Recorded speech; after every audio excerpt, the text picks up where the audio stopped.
Alright, what's up everybody? So in today's video, we're going to be discussing whether or not it's important to be using an external preamp in 2020. Now that gear is getting very good and you can really get a professional sound from home, it's questionable whether or not you need to go out and buy an external preamp for your existing setup. So by the end of this video, you guys will know whether or not you should go out and get one for your setup. Before we get started, I'm not talking about the audio interface preamps. That's completely different from what I'm talking about. You're going to need your audio interface for the A to D conversion. I'm more talking about the external preamps that you can go out and buy, like the Avalon 737 or the Universal Audio LA610 Mark II. I'm talking about those preamps, tube preamps, not necessarily about audio interface preamps. So anyways, with that out of the way, now let's go ahead and get started. So if you enjoy the sound that's coming from these major studios where more than likely they're running dedicated tube preamps on their setup, you would benefit from buying a tube preamp. So that is how you're gonna get the warm analog sound. Instead of it sounding really clean and digital like you would normally get if you were to just go straight from microphone into your audio interface, because nowadays most audio interfaces have really good preamps and you can get very good quality literally for about $100. If you look at the Scarlett, I believe it's the 3rd gen now that they're releasing. The Solo version has amazing preamps. The Motu M2, for example, has really great preamps. I'm currently using the Universal Audio Apollo Twin USB, and it sounds amazing. So if you're getting tired of the very clean, almost digital sound coming from your preamps, your audio interface, chances are you would be one that would benefit from a dedicated tube preamp. Me specifically, I really love the sound that you get from these tube preamps. The warm sound that you get from them is literally not replicatable. You cannot get that sound with a plugin. It's just not possible. I have all the plugins that you can get from Universal Audio, all their tube emulating preamps.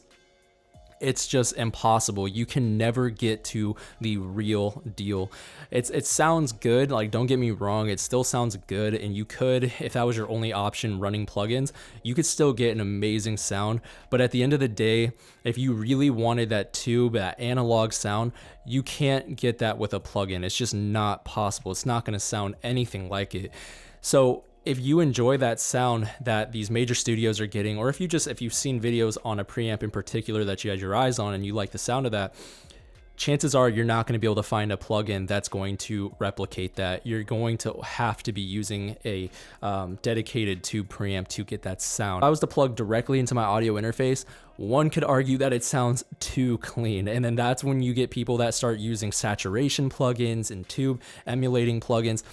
That is what ends up happening. At least some people do that. Some people might prefer the very clean, non-altered audio that you would get just from going microphone into your audio interface. Now, I'm a huge fan of analog gear. You might prefer the clean sound coming straight from your microphone to your audio interface, which is totally fine because there is a time and place for that. If you're a voiceover artist, you're probably gonna want to just have the cleanest signal possible. You're not gonna wanna have any tube saturation and distortion. You'd rather have a very clean output. However, if you make music, it is 100% worth it to go out and invest the money into a nice dedicated tube preamp. Like I said, you can get a channel strip, which is going to have the tube preamp, an EQ, a compressor, output gain, impedance knob for changing the overall tone of your sound that you're outputting. In my opinion, it is 100% worth it if you're a music maker, and it really does shine when you start using other instruments too. So if you play guitar, bass, you're tracking drums, stuff like that, having a dedicated tube preamp is going to sound amazing on your instruments. But I mostly record vocals, so I can tell you right now, using it on vocals makes a dramatic difference. And like I said, guys, they're making it very easy for us to be able to buy these things nowadays.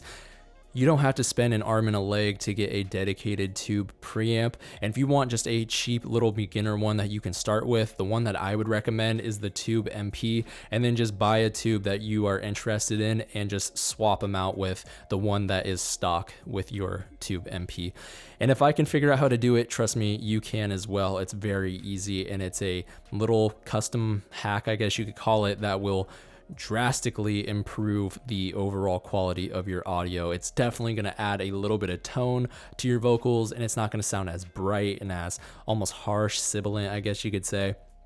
It overall just makes your audio sound a lot nicer, a lot, I don't know if I would say cleaner, because you can really distort your audio by cranking up the input gain, and that's really going to drive your preamps.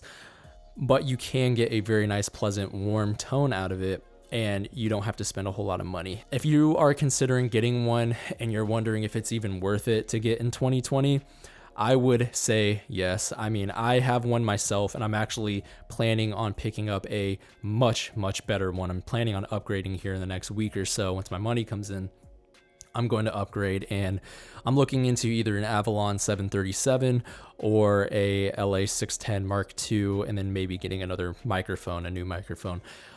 But that's yet to be decided, and of course I will let you guys know when I decide on what I'm going to go with. But yes, I'm definitely a fan of analog equipment, and no, you cannot replicate it with plugins. It's very difficult to do that. If you want to get the true analog tone from your setup, you're pretty much going to have to just invest the money into the equipment.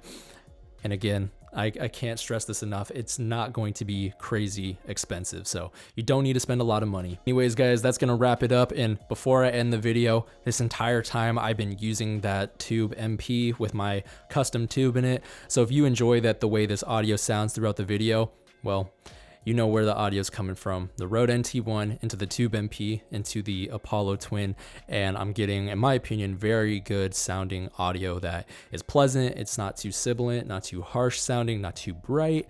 Overall has a nice warm tone to it. So that was the setup for the video. If you enjoy the way that this sounds, let me know in the comments. I'm just genuinely curious on what you guys think of the audio. But I think that's gonna wrap it up. So anyways, guys, I'll catch you all in my next one. So peace out, everybody.